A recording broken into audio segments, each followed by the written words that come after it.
안녕하세요. 처음으로 사연을 전하는 40대 중반의 여성입니다. 저는 현재 서울을 떠나 경기도로 이사한 상황입니다. 어릴 적부터 계속해서 서울에서 살아왔지만 서울에서 지치게 되어 엄마를 모셔 경기도로 이사를 왔어요. 여러분은 혹시 결혼 시기에 대해 어떻게 생각하나요? 제 결혼 시기는 40대에 되어야 했죠. 늦은 결혼이라 할 수 있는 43살 때 결혼을 했어요. 결혼을 미뤄둔 나 자신에 비해 이혼은 짧은 기간 안에 이루어졌지만 정말 아쉬웠어요. 늦은 결혼으로 다른 사람들처럼 잘 살아야 하는데 제가 남자를 보는 눈이 없었던 건지 아니면 운이 없었던 건지 하필 개차반이라고 선택해 이혼을 하게 됐어요. 이미 알아차린 분들도 계실 텐데 저는 왜 이혼을 하게 되었는지 이야기해 보려고 해요. 인간과 같지 않은 사람을 남편으로 살 뻔했던 소름 끼치는 이야기를 지금부터 시작해 보겠습니다. 그러지 말고 손이라도 한번 좀 봐보는 게 어때? 아이, 너희 아빠가 편찮으시다고 내가 포기하는 것 같아서 엄마 마음이 너무 안 좋아서 그래? 너희 오빠도 얼마나 너를 걱정하는 줄 알아? 그러지 말고. 응, 아유. 손 안 봐요. 응, 엄마. 요즘은 일부러 결혼을 안 하는 사람들이 천재로 널려 있고 나이 50에 결혼한 사람들도 얼마나 많은지 알아? 그것이야말로 사람들이 어디에 있는지 아니냐고. 하지만 저는 앞서 소개했던 대로 늦은 나이에 결혼하지 않은 상황이었어요. 저희 엄마는 40이 넘어설 때까지 제가 결혼을 안 할 것을 꿈에도 몰랐다면서 걱정하는 모습을 보입니다. 하셨었나요? 그러시면서 저에게 미안하다는 말씀을 많이 하셨어요. 아휴, 엄마와 아빠가 나에게 미안해할 이유가 뭐가 있을까요? 그리고 손주로서 오빠가 귀여운 세찬이를 소개해준 것이 되었으니까요. 나는 그저 지금처럼 내 할 일을 하며 엄마와 아빠와 함께 있어주는 게 좋은 것 같습니다. 너는 그게 말이 되는 소리인 줄 아시나요? 내가 내 입장이 되어봐. 너희 아빠도 말은 못하지만 너에게 계속 미안해하는 모습일 것이에요. 아이고, 됐어요. 아빠가 내가 내일 노력하며 잘 살면서 멋지게 사는 게 더 바랄 것 같다고. 아이야, 농담이야. 나도 내 생각이 있으니까 너무 걱정하지 마세요. 응, 엄마가 저를 걱정한 이유, 그리고 결혼에 대해 이야기하며 아빠 이야기를 한 것은 우리 아빠가 편안하기를 바라셔서였어요. 아빠는 친오빠가 결혼하기 전부터 많이 편안했기 때문이죠. 편안한 초반의 그 시간에도 불편한 거리감이 있었지만 거짓말 없이 걸어 다니시고 한 말투가 약해지셨다는 거죠. 친한 오빠가 결혼하고 가족을 이루면서 나도 부모님과 함께 있어야 한다는 생각이 들었어요. 시간이 빠르게 흘러저는 살이 더 들어 혼자가 되었죠. 엄마가 말한 대로 그냥 일하면서 부모님과 함께 있는 게 참 좋았어요. 연애를 해야 하고 결혼을 해야 한다는 생각은 안 들었죠. 그래도 수진 씨가 있어서 다행이었어요. 수진 씨처럼 좋은 사람이 없는 것 같아요. 이전에 뉴스를 보면서도 간병인이 잘못해서 환자들이 더 상처 입는 경우도 많아서 그 일을 하는 게 안타까웠거든요. 나도 당연히 그걸 알아요, 수 씨. 그때 정말 큰일이 있었던데요. 아버지 대신 돌봐주는 사람이 없었거든요. 그냥 누가 수진 씨를 잘 챙겨줘서 나는 더 이상 걱정하지 않고 일에 더 집중할 수 있었던 건 정말 감사한 요양보호사를 찾았기 때문이었어요. 정말 아버지가 집에 계시다고 느끼는 불편함을 전혀 느끼지 못할 정도였어요. 요양보호사는 아버지를 정말 잘 챙겨주셨어요. 제가 아니라고 하니 제가 요양보호사를 고르는 것이 아니라 대통령을 뽑는다고 생각한 적이 있었어요. 얼마나 까다롭게 사람을 살펴보고 고르셨는지 몰라요. 그 정도로 세심하게 살펴본다는 것을 알고 나니 옆에서 보기 민망했어요. 이렇게 정성껏 살펴봐야만 안심하고 제 마음을 편히 할 수 있었던 거예요. 그렇게 함으로써 수진 씨와 함께 마음 놓고 지낼 수 있었어요. 씨 같은 요양보호사를 찾아 구하게 되었어요. 그런 사람을 찾는 것은 정말 어려워요. 가족들도 적당히 하라고 하는 정도로 저는 정말 깐깐하게 요양보호사를 찾았죠. 그래도 덕분에 정말 가족같이 대해주시는 좋은 요양사를 만나게 되었어요. 저희 가족 모두가 그 요양보호사를 가족처럼 생각했고 그분이 저희 아버지를 잘 보살펴 주시는 것에 대해 감사의 마음을 항상 표현했어요. 그 요양보호사는 돈과 관계없이 엄청난 도움이었어요. 저는 다시 아버지를 만날 수 있는 시간이라고 생각하며 일하고 있어요. 제가 저희 아버지와 함께 있지 못해서 항상 마음에 걸렸었는데 그게 늘 마음이 편안해지고 있어요. 그건 이 요양보호사 덕분이라고 생각해요. 우리 수진 씨 덕분에 얼마나 좋은지 몰라요. 우리 집에서는 양반 씨를 챙기는 것도 모자라서 옆에서 말동무도 되어주고 있어요. 정말 고마워요. 그 요양보호사는 우리 아버지는 물론이고 집에 계시는 우리 엄마의 말벗이 되어주기도 했어요. 요즘 같은 세상에서 그렇게 진심으로 대해주시는 걸 보면 얼마나 감사한지 모르겠어요. 그분은 제 나이도 같고 우리 부모님께도 잘해주시니 그 친구에게 잘못할 이유가 없었어요. 가끔 같이 밥도 먹고 술도 한잔하고 어떻게 보면 우리는 친구가 됐어요. 제가 퇴근을 늦게 하거나 늦게 올 때 그 친구가 집에 있어 주었고 그래서 그 친구를 집에 데려다 줬어요. 어느 날 그랬던 날도 있죠. 괜찮다고 사양하는 그분을 집에 데려다 주고 나와서 돌아서니 상상도 못했던 일이 벌어졌어요. 방금 인사를 하며 내려주던 친구의 비명소리를 듣고 깜짝 놀라 달려갔습니다. 그곳에서 친구가 남자와 함께 있었죠. 왜 그래요? 왜 다 당신인 거야? 누구세요? 글입니다. 그런데 친구도 깜짝 놀라서 그 자리에 주저앉아 있었고 남자는 친구에게 다가가려고 했습니다. 그래서 달려가서 손에 들고 있던 핸드백으로 남자를 내리쳤습니다. 도와주세요라고 소리치며요. 그러나 친구는 제가 막는 게 아니라 우리 오빠라고 해요. 아파요. 그 사실을 알고 난 멍한 표정을 지었습니다. 나를 붙들고 말리는 친구 덕분에 그래요. 의문의 남자가 내리쳤던 손길을 멈추고 제게 오랜 시간을 두드리는 동안 마주친 그 남자는 코피를 주룩 흘리며 고개를 들었어요. 오빠라고 맞아서 놀라는 것 같아서 걱정하지 말라고 말했어요. 내가 경찰에 신고할 거니까 거짓말할 필요 없어요. 당신이 뭔지 이런 때에 이런 행동을 하는 건 뭐야? 무슨 깡패야. 다짜고짜 사람을 이렇게 대해야 어떻게 돼? 앞뒤 상황을 듣지도 않고. 그 의문의 남자는 자신이 오빠라고 맞다고 말했고 그의 친구도 저에게 일어난 상황에 대해 설명하기 시작했어요. 자기 친한 오빠인데 오빠가 퇴근 후 발견하고 놀라서 그렇게 행동한 거야. 그 말이었죠. 그럼에도 지금 세상이 험한 것을 알고 있는 만큼 그 친구 집으로 따라 들어가기로 했어요. 요양보호사로 일하는 그 친구 집안으로요. 친구도 결혼하지 않고 어머니와 함께 살고 있었거든요. 아이고, 내가 못 살아. 오빠 맞아요. 너는 나이 다 먹어서 왜 내 동생을 놀리러 갔다고 이런 난리를 만든다니? 내가 못 살아. 코피 날 뻔했네. 잘한다. 잘했어. 어머머, 어떡해요. 죄송해요. 저는 수진 씨가 너무 무서워해서 거짓말 하는 줄 알고 괜찮으세요? 괜찮을 리가 있겠어요. 코피가 났는데 참나. 나 살다 범죄자로 오인받기는 또 처음이네. 그 친구 어머님이 오빠가 맞다고 말씀해 주셔서 저는 비로소 오해가 풀렸죠. 어찌나 민망했는지 몰라요. 저는 그 남자한테 연신 죄송하다 사과를 하고 그 자리를 떠났어요. 그때는 몰랐죠. 제가 그 남자를 또 보게 될 줄 몰랐어요. 그것도 소개팅 자리에서 말이에요.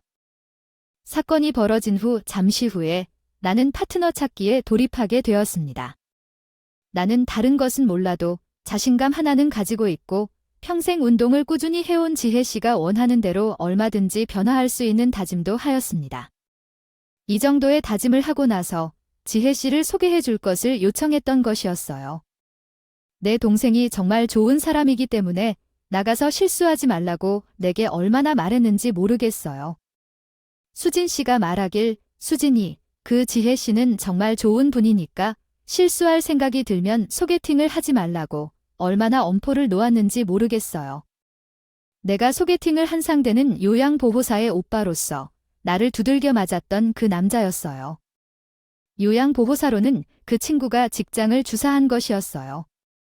특이하게도 저 남자는 저에게 핸드백으로 때려 맞았던 날 저에게 반했다고 했어요. 그래서 자기 여동생한테 제게 소개해 달라고 했다면서 수줍게 이야기를 전해왔어요. 그 사람은 저보다 2살 많은 사람이었어요. 처음에는 그때 상황도 제대로 모르고 때린 게 미안해서 나간 자리였지만 만남이 반복되면서 저도 그 사람에게 호감을 갖기 시작했죠. 그렇게 비혼주의하다 보니 그래도 결혼을 할 생각이 있어요. 아이들은 언제 내게 아이 나올지 초등학교에 입학할 때 걱정이라고 하더라고요. 좋아해. 그래 좋다. 원래 말은 바꾸면 안 되겠지? 늦게 결혼했으니 나도 얼른 아이를 낳아야겠죠. 너희들도 내 결혼 생활이랑 육가를 많이 도와주어야 해. 살아가겠다고 그렇게 떠벌리고 다닌 것이 민망해지는 3살 늦은 나이에 그 사람과 결혼하게 되었어요. 주변 친구들보다 한참 늦게 결혼을 한 명이었죠. 43살에 풋풋한 신혼생활을 시작하게 된 것이었어요. 막내딸이 결혼하기를 항상 바라시던 아빠와 손을 잡고 식장에 들어갔다면 정말 좋았으려만 아빠와 함께 들어가지 못한 게 그저 아쉬웠어요.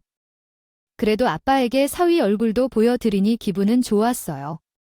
하지만 제 행복은 그리 오래 가지 못했죠. 너희 아버지가 너 결혼하는 걸 보고 가시려고 그렇게 오래 버티셨나요? 우리 지혜 옆에 좋은 척 생겼으니까 마음 놓고 눈을 감아요. 그동안 수고 많았어요.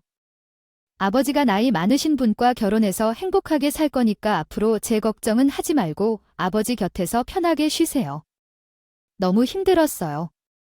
아버지, 나 잘 살게요. 제 친정아버지가 제가 결혼한 후 1달 만에 돌아가셨어요. 엄마께서 말씀하신 대로 아버지는 제가 좋은 사람을 만나 가정을 이루길 바라셨을지도 모르겠어요. 아버지가 돌아가신 후 43평이나 되는 큰 집이 엄마에게는 공허함을 느끼게 했던 것 같아요. 엄마께서 저희에게 한 제안이 있었어요. 당신 오빠네도 호주로 이민을 가려고 하고 너도 나가서 박서방이랑 둘이 살 것인데 나 혼자서 이 큰 집에 외롭게 살 일이 없으니 팔자라고 하셨죠. 당신도 그럴 마음은 없죠? 하지만 아버지와 엄마와 함께 살았던 집이니까 다른 사람에게 넘기기는 좀 그렇긴 하지만 아니요. 신혼집이랑 엄마의 집을 바꾼다고 나는 너무 큰 집에 혼자 있는 걸 싫어해요. 낮에는 엄마의 친구들을 만나고 하니까 괜찮은데 해가 저물면 좀 우울해져요. 우리 친정 오빠 부부는 아버지의 장례를 치르고 호주로 이민을 가게 되었다며 엄마와 나에게 이야기했어요. 솔직히 말해서 친정 엄마가 하시는 말씀에 틀린 게 없다는 걸 알아요. 아빠도 없으시고 다른 식구들이 같이 사는 것도 아닌데 그렇게 큰 집이 엄마한테 필요 없다고 느끼셨을 거예요. 우선 남편에게도 이야기를 해보겠다고 엄마에게 말씀했어요. 이제는 저 혼자서 결정할 게 아니라 남편과 함께 상의해야 한다고 생각했거든요. 남편은 제 말을 듣고는 곧바로 자신의 생각을 이야기했어요. 이것에 대해 무엇을 고민해야 할지요? 장모님의 말씀대로 하자. 장모님의 마음을 편하게 만들어 드리는 게 낫겠지. 장모님께서 마음이 변하셔야 자신도 마음이 좋아질 텐데. 우리 장모님 댁으로 들어가는 것으로 하자. 그래도 괜찮겠어? 그렇게 되면 자기 일하는 것과 좀 더 멀어질까 하는 거 아닐까 해서 아픈 일이 되는군. 사업하는 사람이 거리를 따져가며 어떻게 살아다닌다고 하잖아. 나는 일절 신경 쓰지 말고 당신과 장모님의 마음이 편한 쪽으로 결정해야겠어. 이왕이면 장모님의 마음을 편하게 하는 게 가장 좋은 것 같아. 남편은 고민을 하는 조에게 간단한 대답을 해주었어. 솔직히 남편의 말이 틀린 것은 아닌 것 같아서 나도 그렇게 기로에 섰어. 그런데 남편이 그렇게 이야기하는 이유가 다 있었더라고 해. 나는 친정엄마 집으로 이사를 했어요. 이사를 하던 날 저희 짐을 43평 집으로 옮기기 시작하고 나서 모든 사실을 알게 되었어요. 우선 저는 당황을 금치 못했죠. 수진이도 이 집이 편하다고 해서 말이야. 응, 그게 무슨 소리야? 아가씨가 편하다고 하는 거랑 아가씨 짐이 여기 있는 거랑 지금 무슨 상관인 건데 무슨 상관이겠어? 같이 지내자는 말이지. 당신 어차피 수진이 이해 좋아 죽는 사람 아니야. 그리고 신혼집, 그것도 장모님한테 없지 않나. 그 집 세주고 장모는 뭐 요양원에 보내던가. 여러분도 너무나 당황스러우시겠죠? 저도 갑작스럽게 다른 태도를 취하는 남편을 보면서 당황스럽게 그지없었어요. 이게 대체 무슨 소리인가 싶었어요. 그렇잖아요. 대뜸 시누이를 데리고 와서 살겠다 하지를 않나? 불과 며칠 전까지만 해도 장모님의 마음을 편히 하자고 이야기하던 사람이 장모님이 요양원에 보내는 것을 말하고 있다는 뜻인가요? 이런 어리석은 소리를 했다. 그렇지만 나는 가만히 있자. 이게 몰래 카메라라도 설치된 게 아닌가 하는 생각이 들었어요. 그러나 신우를 보면 몰래 카메라가 아닌 것 같았어요. 신우는 대체 무슨 일을 하는 건지 내게 여러 번 묻자 전혀 대답을 하지 않고 찡그린 눈으로 나를 바라보며 난감해하는 나를 보였어요. 새언니 정말 미안해요. 정말 미안해요. 더욱이 신우는 내 앞에서 눈물을 흘리기 시작했어요. 나는 현재 상황이 꿈인지 현실인지를 구분할 수 없을 정도로 난감해했어요. 그러던 중 갑자기 철썩 소리가 들렸고 정신이 번쩍 들었어요. 철썩 소리가 나던 그 순간 나의 남편인 인간이 내 뺨을 후려서 날린 소리였다. 아, 또 이런 일이 있나 싶었어요. 어떤 상황인지 저는 몹시 당황스러웠습니다. 시어머니를 만나면서부터 남편의 얼굴을 마주치고 시누이를 만나도 정신이 없었어요. 그런데 시어머니께서 화가 풀리지 않은 것인지 아들의 얼굴에 서류를 던지신 걸로 봐서 안타깝게도 상황은 복잡해졌어요. 서류를 받아들고 그 서류를 훑어보니 시어머니께서 남편한테 던진 서류에는 대출금 미상환 채무와 관련된 내용이 포함되어 있었고 이미지도 여러 장 들어 있었습니다. 이후에는 장면이 좀 긴밀해지며 나는 상황이 개복잡해진 것을 느꼈어요. 있었던 일이었는데 신이 그것을 보시자 그대로 털썩 주저앉아 엉엉 울기 시작했어요. 그리고 신이의 입에서 나온 말은 다음과 같았어요. 가해 충격적이었죠. 나는 너무 힘들어서 죽을 것 같았어. 언니, 정말 미안해요. 나는 너무 힘들었어. 연니한테 체감이 너무 심해서 나 정말 괴로웠어. 정말 미안해. 집에 가야 해. 내가 무슨 헛소리를 하려는 거야. 이렇게 했을 때 진짜로 망할 놈아였어요. 내가 어디서 내 딸 입을 틀어막으려고 들어했어? 시누이가 엉덩울자 남편은 시누이의 입을 틀어막으려 다시 들어가려다가 시어머니에게 한 번 더 뺨 맞았어요. 그리고 시어머니의 입에서 나온 말은 방금 전보다 더 충격적인 내용을 담고 있었어요. 내가 달은 몰라도 내가 아무리 어릴 적부터 개차방 같이 컸어도 그래도 내 핏줄의 자식이기 때문에 내 오빠의 자식이기 때문에 그래도 내가 너 어떻게든 거두려고 아주 발버둥을 치고 살았었어. 그런데 그 대가가 고작 이거냐? 응, 내 동생을 이용해 먹고 집을 팔아먹는 게 그게 보답이야. 이놈아, 남편은 시어머니의 친아들이 아니었던 거죠. 그리고 신우의 친오빠도 아니었던 거예요. 시어머니의 말을 듣고서야 알았어. 남편은 시어머니 오빠의 자식이었을 어릴 적 사고로 돌아가셨는데 남편의 고모라 그러니까 내가 시어머니로 알고 있던 분이 남편을 걷어주신 것이었어요. 그런데 남편은 그 사실을 악용해서 자기에게 유리한 쪽으로 이용해 먹었어요. 그 놈은 시어머니의 원망소리와 눈물에도 자기 잘못한 게 없다면서 뻔뻔하게 있었어. 내가 뭘 잘못했는데? 막말로 정수진 너만 아니었으면 우리 엄마와 아빠가 돌아가신 것 때문에 너희가 때론 책임을 지고 우리 부모님이 떠난 것을 이해해야 한다. 왜냐하면 고모와 고모의 딸 때문에 우리 부모님이 그런 상황에 처했을 수도 있고 내가 그에 대한 책임을 갖겠다는 것은 무리일 수 있어. 우리 가정에 불을 지른 이야기가 있는데 남편의 부모님은 어릴 적에 화재로 돌아가셨어. 남편이 기억하는 것은 그 불이 난 집에서 자기 사촌 동생을 구하려다가 부모들이 돌아가신 것이었다. 남편이 받는 책임에 대한 이야기가 있지만 시어머니의 의견은 달랐어. 그것이 왜냐하면 그것을 자기 동생 탓으로 돌리는 것으로 부모님은 술에 취해 정신을 못 차리고 떠들어다니다가 집에 화재를 일으켰다고 말해내. 나와 내 오빠 둘 다 집안에서부터 어디서든 그들의 행동을 지켜왔지. 주어와 수어가 모호하여 의미를 더욱 명확히 전달하기 위해 구체적인 주어와 목적어를 사용하였습니다. 돈을 가지고 있는 걸 다 거들어올 게도 막날 나온 것 같았어요. 하지만 그래도 유일한 조카라고 나는 너를 키워왔고 어떻게 성장시켜왔는지 생각해봤다. 남편은 우리 부모님을 떠나 보내신 천사 같은 여린 심성을 가지고 가스라이팅을 해왔어요. 이런 일로 너 때문에 우리 부모님이 세상을 떠나셨고 내 부모님을 아사로 보내기도 했단다. 그래서 신이 날 자책하게 만든 사촌 오빠가 사업을 할 때마다 돈을 빌려달라고 하고 빌려줄 때마다 계속해서 속수무책하게 살아왔어요. 매번 그렇게 돈을 쥐어진 채 살아왔던 것이죠. 그랬던 나는 어머니와 함께 살아오면서 내 삶이 무색해지는 것을 느끼며 이 말을 믿어달라며 증거가 있냐고 물어봤어요. 그런데 왜 이런 타이밍에 등장하여 사람을 괴롭히는 걸까요? 이 어떤 상황인지 모르겠어. 제대로 말을 안 해주는 건 왜 그러는 거야? 얘야, 너 지금 뭐야? 아까 우리 엄마 얘기는 뭐고 하여간 끼리끼리 만난다고. 아, 너도 정수진이 저기지처럼 막지 못해 알아듣지? 하긴 너 그런 거 같아서 정수진 너 소개해 달라고 한 거였지. 그놈이 저를 소개해 달라고 했던 것도 다 계획이 있었던 거야?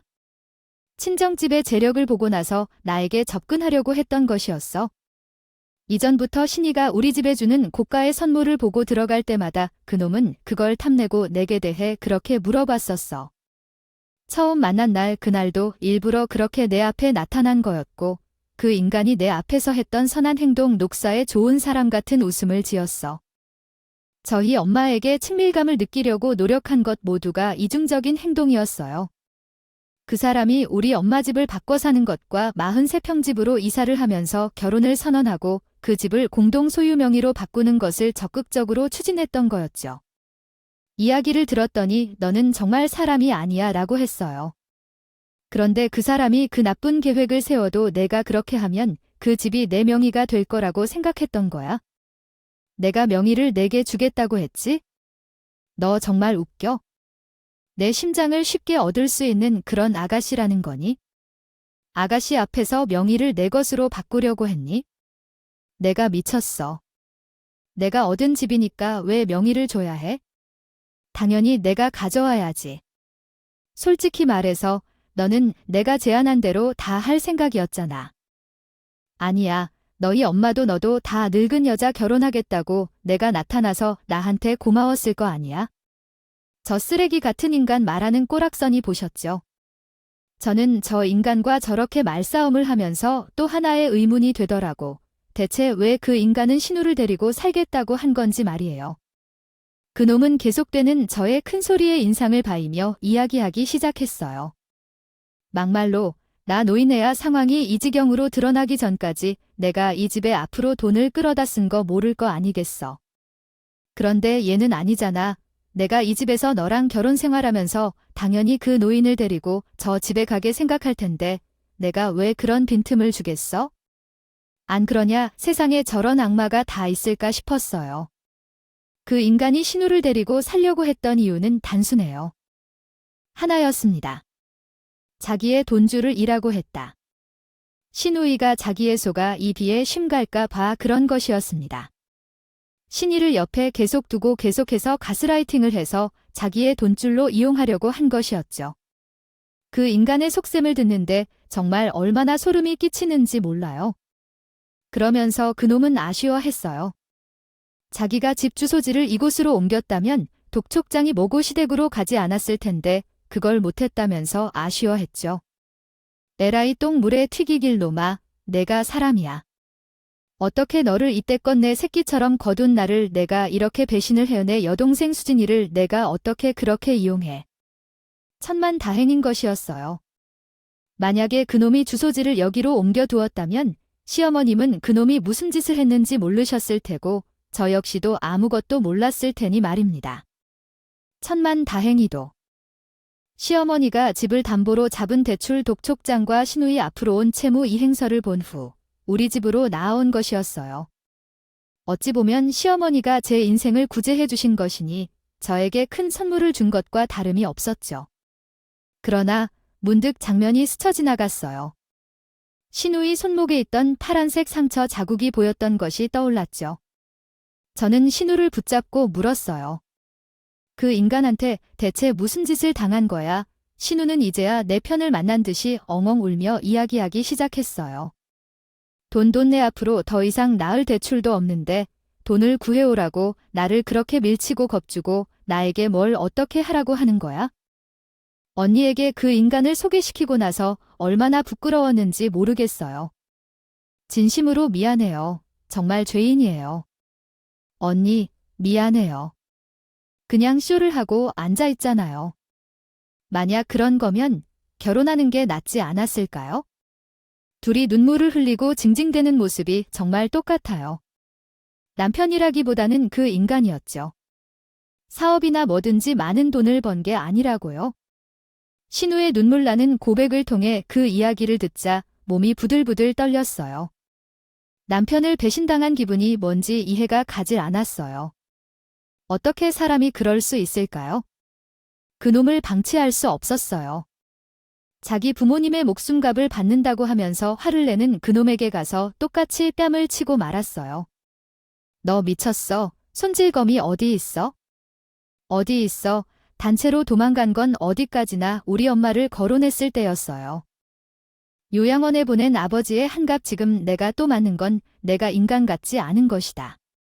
그것에 대한 제대로 된 값은 알아서 받아야 하는 쓰레기 같은 자식아. 이제는 어떻게 사람이 될 건지를 알고 있어야 해. 그래, 너는 돈이 많다고 생각하니? 어디 한번 해볼까? 너와 나는 사실 상호 관계인 걸 알아. 내가 너에게 먼저 이혼 소송을 제기하면 너는 나에게 위자료를 당연히 더 많이 주어야 하는 걸 알아야 해. 돈으로 한번 해볼까? 나야 뭐 그렇게 하든 말든 상관없지? 내 돈만 챙기면 되는 사람인 나, 남편이라는 인간은 이런 식으로 성진을 펼치는 인간이다. 이런 말썽을 좀 떤다는 거 알지? 결혼식 사진이 있으니 사실상이라면서 나를 협박하더니 돈을 주고 싶느냐고 말했지. 그의 말에 제대로 된 마음을 결심했어. 그를 법정에 소환시켜야겠다고 말했어. 이제부터 그 인간이 제대로 된 벌을 받게 해줘야 한다고 생각해. 너 때문에 이런 말들을 하지 마. 그 인간 부모님에게 어떤 영향을 끼치는지 생각하며 자책하기보다 마음을 독하게 먹어라. 내가 정말 미안하다. 말로는 어차피 변할 것 없는 일이니까 미안하다는 소리를 그만해. 이미 벌어진 일은 돌이킬 수 없으니 마음을 독하게 먹고 쓸데없는 말은 하지 마. 하지만 나부터도 너무 힘들어. 스스로를 자책하고 있어? 그리고 그 인간에게 대가를 치르기 전에 신우의 마음을 다잡아야 했어. 이미 제 남편인 자기 사촌 오빠에게 가스라이팅을 제대로 당해서 신이 항상 스스로를 자책하고 있어. 너 얼마나 힘든지는 알아. 하지만 그렇다고 해서 너희 어머니와 내게 저 놈이 한 짓이 있었어. 그거 다 몰랐던 척할 게 아니야. 다른 건 몰라도 너희 어머니가 그 자식을 키우면서 고통받은 거 생각하면서라도 정신을 바짝 차려야 해. 내가 겪은 모든 일을 사촌 오빠였던 그 못된 녀석한테 당한 일들을 정리해야 하는 게 맞아. 그게 가능할까? 오빠가 보낸 협박 문자들과 다시 마주해야 하는 모든 일들이 너무 힘들 것 같아서 나는 너무 당혹스러워. 저는 신께 이야기했어요. 엄마를 생각하면서라도 정신을 바짝 차리라고 말이에요. 또한 저 역시 그 인간이 전한 우리 엄마의 집에 찾아와 소란을 피운 그 모든 내용을 증거로 제출했죠. 하지만 신우는 사촌 오빠였던 그 인간한테 받은 상처가 너무 컸는지 그 놈한테 받은 협박. 문자를 다시 보려고 할 때마다 숨도 너무 힘들었어요. 그 모습까지 다 촬영해 두었죠. 그 인간이 자기 사촌 여동생에게 얼마나 겁을 주고 한 사람의 인생을 얼마나 피폐하게 만들었는지 그 증거를 내세우기 위해 말이에요. 결국 나는 민형소송까지 걸었어. 뭐 별 수 있어? 그 인간이 자신의 죄값을 치르게 하는 방법이지. 그러니까 내가 내 대신 엄마 신경 써줄 수 있으면 좋겠어. 우리 엄마가 혼인 신고하기 전에 쓰러지실지 몰라. 그 인간도 그렇게 했다고 해. 내가 자신의 혼인빙자를 사귀며 협박죄로 고소당한 거니까 그 그 인간 어때? 너에게 사과도 했지만 자기가 지은 것을 인정해. 결국 나는 전 남편이었던 그 사람을 민형소송으로 고소했어. 태도를 보니 도저히 그냥 넘어갈 수 없어서 말이에요. 친정 엄마한테는 그 인간과 헤어져야 하는 것이었고 그 인간이 저에게 접근한 것이 모두 의도였다는 것을 차마 말씀을 드리지 못했어요. 가뜩이나 친정 아버지께서 돌아가시고 나서 건강도 약해지셨는데 충격을 드리고 싶지 않았거든요. 저는 심리 상담사로 일을 하고 있는 친구에게 우리 친정 엄마에 대한 상담을 부탁했어요. 모든 상황이 정리된 후에 엄마께 말씀드리게 될 때 엄마에게 상처를 덜 주고 싶어서 말이에요. 그런데 혼자 고민하고 다니다 보니 순간 화가 나더라고요. 왜 죄를 범한 놈은 편히 자는데 정작 피해를 입은 저와 신우는 이렇게 마음고생을 하며 있어야 하는 건가 하고 말이에요. 그 인간에 대한 고소장도요. 일말의 죄책감을 느끼지 못하는 것 같았어요. 아니, 오히려 인간은 여전히 자기 죄를 인정하지 않으면서도 자기가 한 짓이 당당한 돈 받아내기라고 주장하는 경우가 있어요. 아무 잘못이 없다고 주장하는 당당한 돈 받아내기가 세상에 실제로 존재하는 건가요? 너무나 뻔뻔한 인간이야. 진짜 그렇게 뻔뻔할 수 있는지에 대해 말해도 이해가 안 되네요. 뻔뻔하게 논리를 돌리는 사람 때문에 그 사람이 정말 맞는지 의심이 들 정도로 괘씸하고 견딜 수가 없어요. 한번 두고 보려는데 그런 사람이 제대로 값을 다 받고도 계속 뻔뻔할 수 있을지 궁금해요. 앞서 말씀드린 대로 자신이 저지른 죄에 대한 일절 반성이 없는 그 녀석은 자신이 잘났다고 버텨온 끝에 결국 죄값을 받기 시작했어요. 그렇게 하루가 멀다 하고 소환조사를 받은 후 법의 잣대가 그를 조이기 시작했고 그리고 저는 시어머니와 시누이와 함께 했습니다.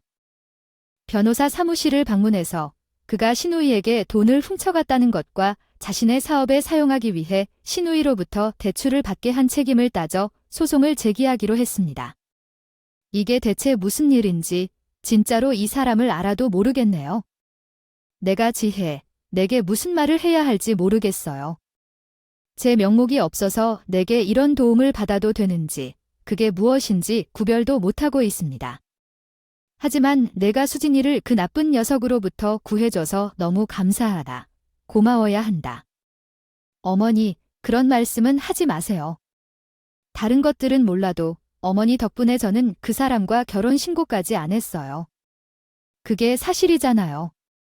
시어머니와 신우는 이 정도까지 도와줄 필요 없다고 저에게 마치 죄인처럼 머리 숙여 사과했어요. 시어머니께도 그랬었지만 제가 시누이에게 강하게 이야기를 했어요. 시누이가 정말 미안하다고 말했거든요. 내가 정말 미안해야 했던 건 나 혼자가 아니었으면 애초에 그런 인간과 이어지지도 않았을 거야. 정말 미안해. 너는 사실 나에게 미안해해야 하는 거야. 충분히 미안해해도 된다고 생각해. 나한테 속은 채 그런 인간을 소개하면 너 잘못한 거야. 그러나 나도 내가 우리 아버지를 잘 살펴봐 주었던 것에 대해 보답하는 거야. 우리 아버지를 보며 너희 아버지 같다고 마음을 다해 돌봐준 것이었거든. 그걸로 됐어? 시누이는 나의 말에 눈을 직시하며 눈물만 쏟아냈어요. 사실 저도 가장 울고 싶었던 건 제가 아닌데요. 그렇지만 사소한 감정 때문에 남편에 대한 복수를 멈출 수 없었죠. 시어머니와 시누이에게 단단한 마음으로 하라고 100번씩 외쳤습니다. 뒤에 우리 세 사람은 복수에 나섰습니다. 그러면 이제 어떻게 할지를 고민해야 해요. 제가 소유한 것은 없어요. 그것은 여러분 세 사람이 더 잘할 것입니다. 만약 내가 소유한 게 있었다면 40세 정도의 여성과 결혼해서 재산을 쌓으려고 하겠죠. 저야 돈이 있었으면 여러분처럼 노골적인 사람하고 만나지 않았겠죠. 그렇죠.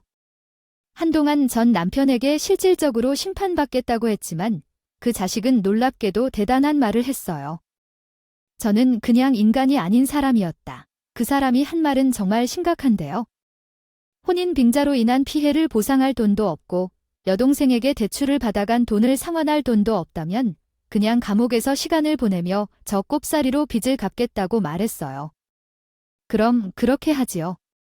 내가 범한 죄를 돈으로 갚지 못한다면 내가 직접 교도소에 들어가서 몸으로 죄를 속죄해야겠죠. 나는 그 인간과 제발 교도소에 들어가겠다는 말을 했어요. 그리고 정말로 교도소의 수감자로 남게 되었어요.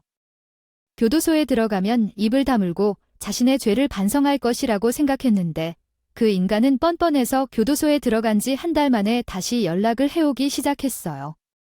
옥중에서 신우에게 협박하는 편지를 보냈죠. 신우가 그 편지를 가지고 내게 찾아왔어요. 얼굴이 사색이 된 채 그 편지를 보여주며 어떻게 해야 할지 모르겠어요. 나는 그 인간이 신우가 이사한 주소를 어떻게 알고 편지를 보냈는지 모르겠어요. 왜 나에게 편지를 보냈는지 이해할 수 없어요. 어떻게 편지를 보낼 수 있는지도 모르겠고 지금 어떻게 해야 할지 당황했어요. 라고 말했어요. 저희가 요청한 것은 신분 보호 때문이었어요. 참 희한하죠. 왜 피해자가 신분 보호를 요청했는데 그런 정보가 포함되어야 할까요? 그 망할 인간은 그 통보서에 적힌 주소를 보고 신우이에게 편지를 보낼 수 있었던 것이었어요. 경찰서에 가서 따졌지만 어떻게 할 수 없다고 하더군요. 어떤 대책이 없다고 하더군요. 어떻게 해야 할지 모르겠어요. 먼저 그 사람이 보낸 편지 내용을 명확히 알고 대책을 세워야 했어요. 그 인간이 신우이에게 보낸 편지를 읽는데 참 가관이었어요. 내가 내 부모를 그렇게 만들었더니 이제는 나를도 이렇게 만들래? 너와 너의 엄마가 한 행동이 용서받을 일인가 봅니다. 언제까지 두고 볼까요? 내가 여기서 나가서 너와 너희 엄마에게 어떻게 해야 할지 모르겠어. 여기서 평생을 살 것 같지 않아. 우리나라 법은 그게 별거 아니거든. 나는 좋지. 오히려 여기서 무서운 형님들과 인맥 쌓아서 나가면 밖에서 너와 너희 엄마한테 얼마나 멋지게 복수를 할 수 있겠지. 안 그래. 미친 인간 아닌가요? 협박도 저런 협박이 없죠? 대놓고 나 지금 너를 해지한다 하면서 그런 말을 절대로 적어놓은 거잖아요. 저 편을 보면서 저 인간에게 정말 양심이라는 게 있는 것일까 그런 생각이 들었어요. 그 더러운 편지를 가지고 신우이와 다시 한번 변호사 사무실로 향했죠. 경찰서도 물론 함께 말이에요. 그렇게 저와 신우이는 그 인간 같지 않은 인간을 다시 한번 고소했어요. 얘야, 내가 어디서라고 여기를 제 발로 찾아와. 뭐 목숨이 한 열개는 되느냐? 너 대체 무슨 생각으로 여기 오신 거냐? 나가 여기 안에 있을 줄 몰랐잖아. 너는 어떻게 못할 것 같아. 내가 너한테 그 집을 빼앗았다는 거야, 아니야? 그렇지만 왜 나를 이렇게 괴롭히는 거야? 내가 너한테 뭐 그렇게 잘못한 거니? 너는 내가 뭘 잘못했는지 모르는 거야? 그럼 너는 아직도 그 감옥에서 뒷썩을 문을 열어줘야 할 인간이야. 너가 뭐 잘못한 거니? 저는 남편이었던 그 인간이 신우를 협박한 죄로 추가 형량을 받은 뒤 그놈을 찾아가 면회를 했어요. 가본 교도소였는데 참 낯설었어요. 왜인지 모르게 칙칙하고 차가운 공기 속에서 서로 거리두고 싶어하는 면회객들이 우리 대화를 듣고 있는 교도관 아지? 참 낯선 공간이었어요. 처음 보는 낯선 공간 중에 안에 있는 전 남편은 변한 게 하나도 없더라고요. 여전히. 뻔뻔했던 것은 내가 범하고 오히려 그로 인해 나를 나쁜 사람으로 만들려는 인간이 그런 이야기를 한 게 있어요. 어차피 시간이 없으니까 내가 너에게 알려줄 거야. 내가 물어봤었지. 내가 대체 뭘 잘못했길래 너와 내 여동생이 너에게 그런 말을 하느냐고. 이유는 간단해. 너가 인간다운 태도를 보이지 않아서야. 내 여동생을 협박해서 돈을 빼앗아. 그것도 모자라서 나를 이용해서 내 재산을 늘리려고 했잖아. 근데 그러는 동안에 자신의 잘못을 알아차리지 못하고 가만히 있지 않겠다는 협박 편지를 보내고. 내가 여기서 옳은 일을 한 게 있다고? 있다면 좀 알려줘. 나도 궁금해서 말이야. 그러니까 그게 왜 내 잘못이냐고. 너희들이 아무 생각 없이 다른 사람들을 해치니까 나한테 당한 거 아니겠어. 누가 그렇게 어리석다고 해? 멍청하냐고. 그 인간은 자기 분에 못 이겨 자리에서 일어나 투명한 유리문에 치고 난리를 다녔어.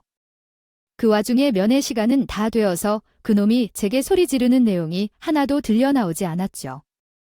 저는 저를 향해 끝까지 소리를 치는 그 인간에게 유리창에 하하하고 이김을 불어서 커다란 욕을 적어주고는 나와 버렸네요. 어차피 2번 다시 그 인간 면회 갈 일은 없으니 제 할 일을 다 하고 나왔죠. 그렇게 그놈 면회를 마치고 나오면 다시 면회 대기장이 보이거든요. 거기에는 교도소 안에 있는 수용자들에게 영치금을 준다거나 사식을 넣어줄 수 있는 창구가 있어요. 거기를 무심코 지나가려는데 마침 거기 있는 사식 코너에 엿이 보이더라고요. 저는 그 인간 죄수 보호를 대고 엿을 한 발 넣어줬습니다. 여실 컷. 먹으라고 말하게요. 저도 한성가하는 사람이라 불의를 보면 가만히 있지를 못하겠다고요. 저도 이러한 성격을 고쳐야 되는 걸 알지만 태어나길 이렇게 태어난 걸 어쩌겠어요. 아주 지겨워 죽겠다. 지겨워 죽겠어. 인간은 지겹지도 않나? 아직도 이딴 편지를 보내고 있네. 아주 교도소가 자기 체질에 맞나 보네. 또 형량 추가 받으려고 이러는 건가? 이 미친 인간이 이것도 재판장에 하고 싶은가 보네. 제가 그렇게 면회를 하고 나온 뒤 전 남편은 제게도 협박 편지를 보내왔어요. 어찌나 창의성이 없는 인간인지 보내는 내용이 발전이 없다고 해야 할 것 같아요. 저도 그 정도 되니 내성이 생겨서 그 인간이 보내는 그 편지에 타격 하나 받지 않고 그저 제가 그놈을 더 교도소에 보내는 증거를 모으는 시간이라 가만히 있었다면 좋겠어요. 편지를 하나하나 모아서 한 달치가 차면 변호사 사무실과 경찰서를 찾아갔어요. 6개월 동안 지치지 않고 상대방이 보내는 협박 편지를 증거로 사용하여 그를 고소했습니다. 그때마다 그 사람의 형량은 계속해서 늘어났고 결국 처음 받은 형량만큼 죄를 받게 되었을 때 협박 편지를 보내지 않았어요. 나는 자세히 알리고 싶었어 신우이에게 이야기해요. 어쩌다가 보이지 않는 본성이 바뀌지 않잖아. 이제는 나도 가만히 있지 않아. 나는 먼저 나서서 고소하겠어? 지금 내 마음이 시원하고 편하네요. 누구든지 내게 그렇게 행동하면 나도 똑같이 행동할 거예요.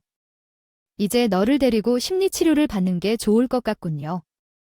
신우의 말처럼 개가 똥을 쌌는다는 것으로 그 불쌍한 인간을 신우이가 앞장서서 고소를 제기하겠다고 나섰어요. 저는 죽기 전까지 그 자식을 그 쇠안에서 썩게 만들 계획으로 오늘도 그 자식을 고소하러 가는 길입니다. 신우이도 함께 가는 거죠. 신이었던 제 친구도 그 인간에게 당한 가스라이팅에서 벗어나 이제는 자기 권리를 주장하고자 저와 함께 싸우고 있어요. 눈물과 콧물을 흘리며 시작한 심리상담 치료가 도움이 됐더라고요. 그게 도와준 점만큼은 정말 뿌듯하게 생각하고 있어요. 그리고 저희는 서로 약속했어요. 반드시 그 자식에 대한 죄값을 치르게 하겠다고요. 눈에는 눈, 이해는 이라고 인간다운 모습으로 행동하는 그들한테 사람 대접해줄 필요 없고 나를 희생하면서까지 그 인간관계를 유지할 필요가 없다는 걸 저와 함께하고 있어요. 친구는 이번에야말로 아주 몸서리치게 깨닫게 되었습니다. 오늘 이렇게 사연을 보내는 이유는 혹시 저와 비슷한 상황에 처해 있거나 과거에 그랬던 분들이 있다면 빨리 그 상황을 벗어나 삶을 찾으시라고 이야기하고자 하는데요. 그럼 이제 긴 이야기를 마무리하면서 인사를 드려야 할 것 같습니다. 긴 이야기를 들어주셔서 감사합니다. 올 한 해 항상 행복하시길 바랍니다.